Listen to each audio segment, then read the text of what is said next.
Good morning. I would like to welcome all of you here today. We are honored by your presence and delighted to see so many old friends and new ones. Hubert, thanks to you and your staff at African Investor for lending your considerable expertise to organizing this forum. IFC, through IFC Infraventures, is very proud to be the lead sponsor of today's program. I am privileged to open this event on what may be the most topical issue in Africa, project development in infrastructure. There is no question that Africa is rising. A decade and a half of growth, averaging more than 5%, have led to profound changes in the lot of ordinary people. The incidence of extreme poverty in sub-Saharan Africa has fallen from nearly 60% in 1993 to around 47% in 2011, according to the World Bank.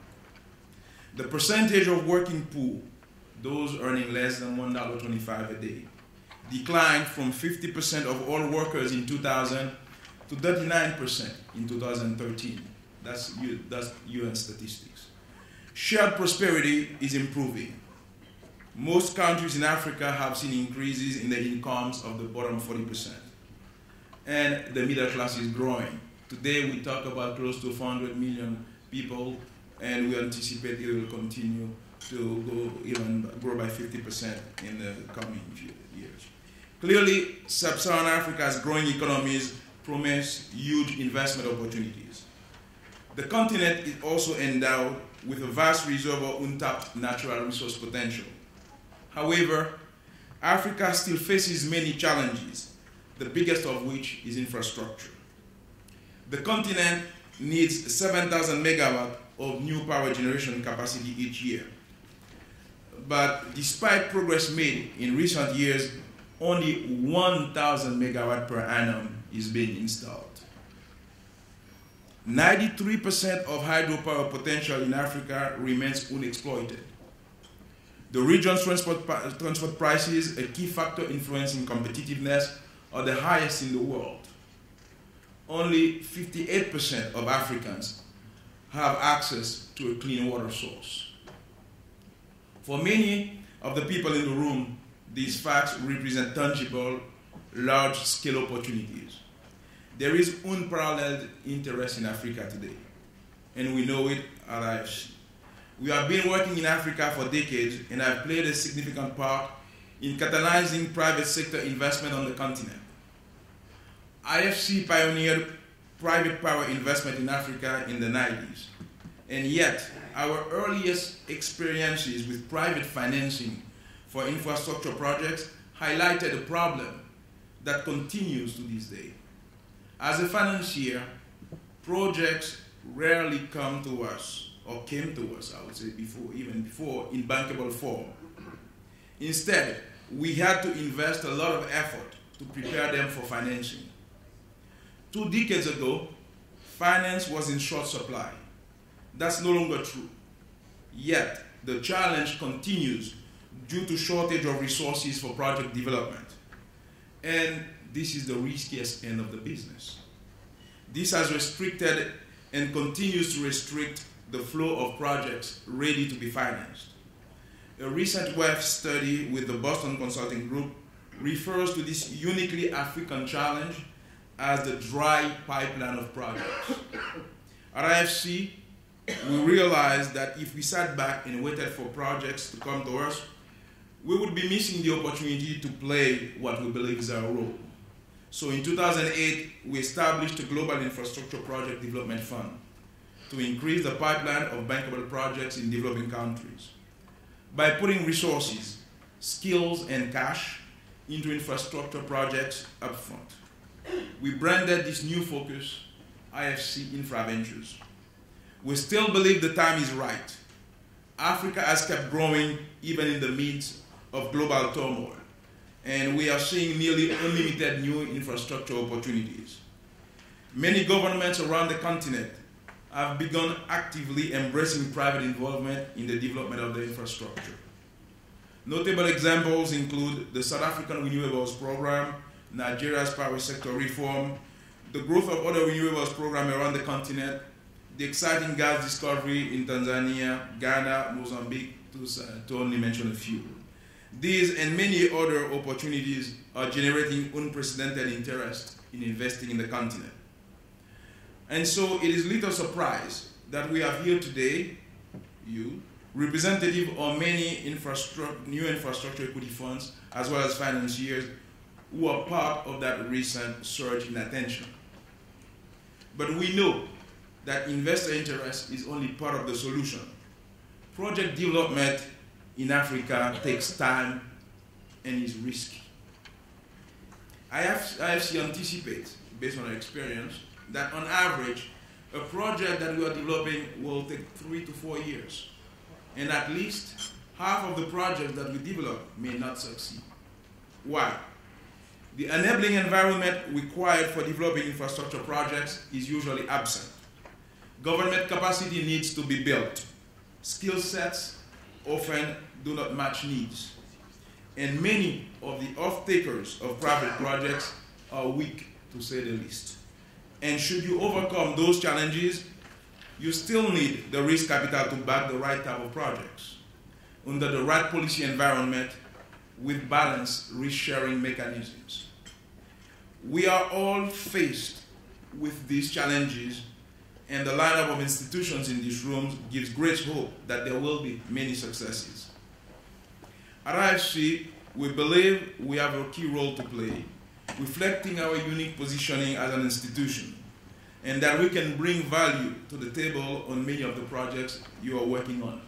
For example, our involvement often reassures government counterparts that the project is in the country's long-term interest. IFC InfraVentures staff work proactively as co-developers of the project alongside the lead sponsor. We deploy dedicated, experienced senior professionals that add valuable expertise to the development team.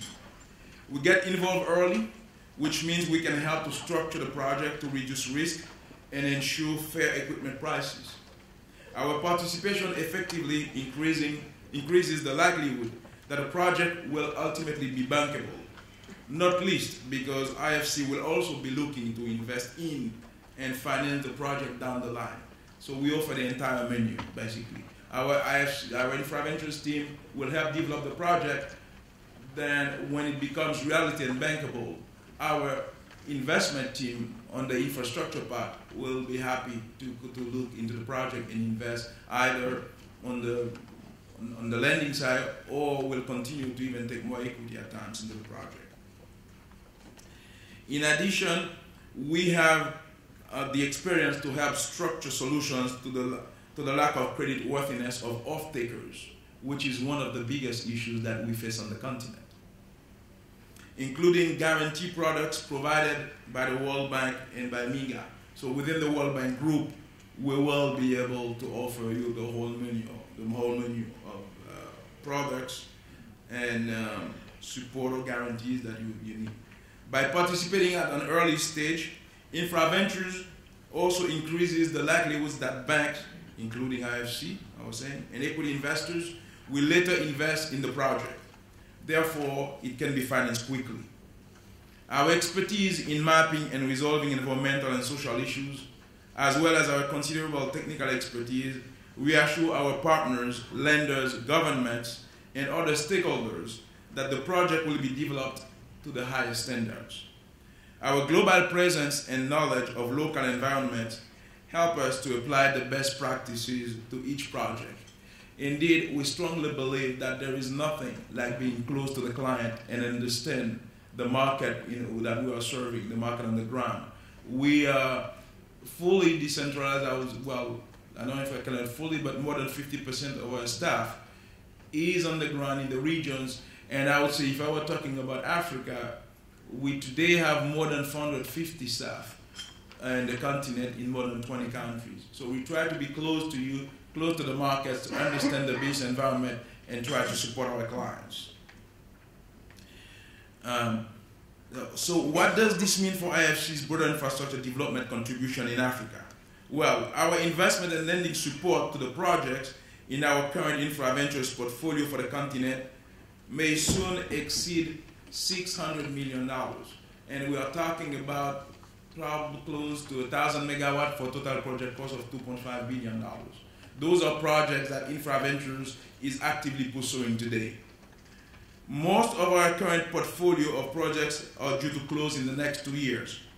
This is in addition to our mainstream infrastructure investment business in Africa, which currently averages $1 billion a year, so which is nothing to do with InfraVentures. That's what we do currently, about $1 billion a year, actually more than $1 billion a year in infrastructure. And this is probably compared to, at best, we were doing maybe $200 million 5 years ago. So we have considerably ramp up not only our presence, but what we do in the sector. For IFC, this represents a sea change in the impact we expect to have in Africa. IFC InfraVentures always works in partnership with others. In setting up this conference with African investors, we have reached out to many of you. One of our friends here told me earlier today, one of my colleagues twisted her arm. So we promised that that colleague will get double awards. We have partnered with, or are discussing partnerships with 20 to 30 of the developers, investors, governments, and other stakeholders who will be here today. We have a lot to do together.